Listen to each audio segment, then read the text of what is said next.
আকাশপথে ফের বড়সড় আতঙ্কের ঘটনা। থাইল্যান্ডের ফুকেট থেকে দিল্লিগামী এয়ার ইন্ডিয়ার একটি বিমানে মঙ্গলবার মাঝ আকাশে আচমকায় তীব্র ঝাঁকুনি অনুভূত হয়। সেই সময় বিমানটি হঠাৎ প্রায় 300 ফুট নিচে নেমে যায় বলে প্রাথমিক রিপোর্টে জানা গিয়েছে। ঘটনায় বেশ কয়েকজন যাত্রী ও কেবিন ক্রু আহত হয়েছেন। এয়ার ইন্ডিয়ার AI2379 বিমানটি ফুকেট থেকে দিল্লির উদ্দেশ্যে রওনা হয়েছিল। দিল্লির দিকে এগোনোর সময় বিমানটি টার্বুলেন্সের কবলে পড়ে। কয়েক মুহূর্তের জন্য বিমানের উচ্চতায় আকস্মিক পরিবর্তন ঘটে। আচমকাই ঝাঁকুনিতে বিমানের ভিতরে যাত্রীদের মধ্যে আতঙ্ক ছড়িয়ে পড়ে। কেউ কেউ আসন থেকে ছিটকে পড়েন বলেও জানা যাচ্ছে। প্রাথমিক তথ্য অনুযায়ী কমপক্ষে 10 জন যাত্রী এবং 2 জন ক্রু সদস্য আহত হয়েছেন বলে দিল্লি বিমানবন্দর সূত্রে খবর।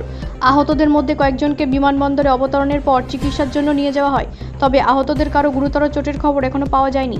এয়ার ইন্ডিয়ার পক্ষ থেকে জানানো হয়েছে, ঘটনাটি মূলত একটি টার্বুলেন্স রিলেটেড ইভেন্ট।